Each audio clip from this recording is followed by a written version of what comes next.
मैंने कभी भी अपना जन्मदिन नहीं मनाया। मित्रों, परिजनों ने शुभकामनाएं भेजी तो नतमस्तक होकर के स्वीकार कर लिया। आज जब मैं 64 वर्ष का हो गया हूँ तो वह भी नतमस्तक होकर स्वीकार है।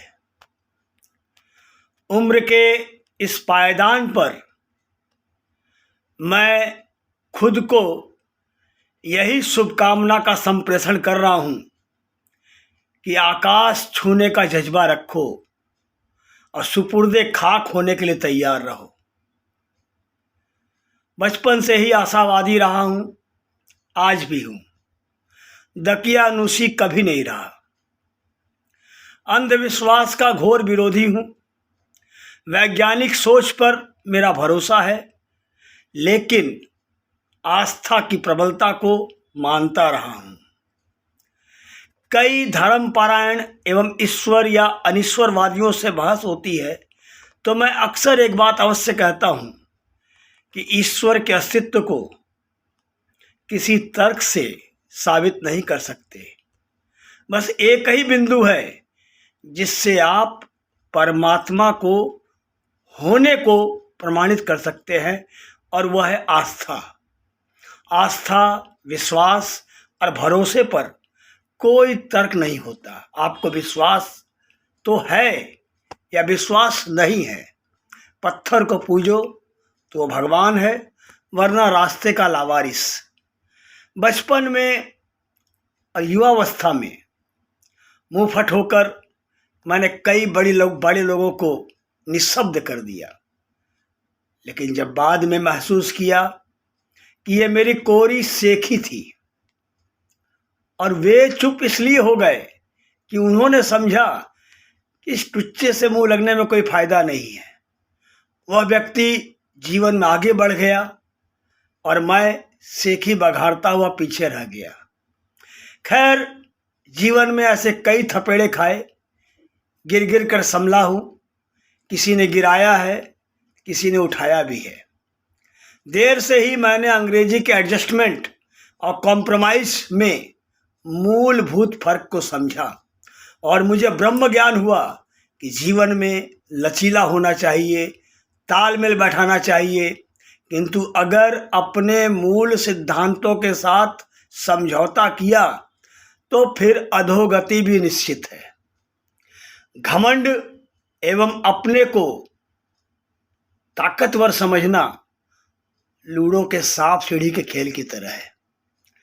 जीवन के 64वें वर्ष में अनुभव तो कुछ हुआ ही है, पर मुझे एहसास हुआ है कि अनुभव से अधिक अहमियत विवेक यानी कि कॉन्शस की होती है। यही आदमी को ऊपर उठाता है, वरना अनुभव से आप बाल सफ़ेद कर सकते हैं, पर ऊपर उठने के लिए विवेक की ज़रूरत होती है। विनम्रता के साथ आपकी दृष्टि एवं सृजनता का सकारात्मक संयोग और सोच, यही आपको वैतरणी पार करा सकता है। साथियों, 64 साल मुझे हो गए इस संसार में आए हुए। आज मैं सिंहावलोकन कर रहा हूँ तो मुझे ऐसा लगता है कि जिंदगी ने हमें सब कुछ दिया। ये सोचना कि सब हमारा है तो ये गलत है, क्योंकि जिंदगी जैसे हमें कोई चीज़ देती है तो ऐसे हमसे छीन भी लेती है। हर कोई इंसान चाहता है कि वो बहुत अच्छी ज़िंदगी जिए, लेकिन कभी कभी ज़िंदगी ऐसे करवट लेती है कि इंसान फिर ज़िंदगी जीता नहीं है, वो ज़िंदगी को काटना शुरू कर देता है। ये हिस्सा ज़िंदगी का सबसे बुरा हिस्सा होता है। ये हर उस इंसान को सोचने पर मजबूर कर देता है कि एक अच्छी और बेहतरीन ज़िंदगी कैसे जिए। दिल से लिए हुए निर्णय गलत हो सकते हैं, लेकिन उनका कभी अफसोस नहीं होता है। अगर हम कोई निर्णय अपने दिल से लेते हैं तो अपना खुद को निर्णय होता है, जो किसी पर थोपा नहीं जाता। हम उस पे दिल से ही काम करते हैं और खुश रहते हैं, तो अच्छी ज़िंदगी जीने के लिए हमें अपना निर्णय अपने दिल से ही लेने चाहिए। अगर आप अपनी तुलना किसी दूसरे से कर रहे हैं तो आप अपना ही मूल्य घटा रहे हैं। अपनी तुलना कभी भी दूसरों से ना करें। तुलना अपने साथ ही करें कि हम फिर तनाव का शिकार हो जाते हैं, जो ज़िंदगी में बहुत नुकसान पहुंचाती है। स्वास्थ्य ही धन है। अगर हम स्वस्थ नहीं हैं तो फिर एक अच्छी ज़िंदगी जीने के हम कैसे सोच सकते हैं। इस बात को कम महत्व दीजिए कि दूसरे लोग आपके बारे में क्या सोचते हैं। दूसरे लोग आपके नियंत्रण से बाहर हैं, और अगर आप अपनी इमेज के बारे में चिंता करना छोड़ नहीं सकते तो आप भी खुलकर नहीं जी पाएंगे। आप हर किसी को खुश नहीं कर सकते। इसलिए अगर आप ऐसा सोच रहे हैं कि आप ऐसा कर सकते हैं तो समय आपको अलग थलग और निराश करके छोड़ देगा। कई लोग काफ़ी पैसे होने का संबंध आज़ादी से जोड़ते हैं, लेकिन पैसों के प्रति आपकी लालसा बताती है कि पैसा ही आपके लिए सब कुछ है, स्वतंत्रता नहीं। धनोपार्जन सम्मानित जीवन जीने के लिए ज़रूरी है।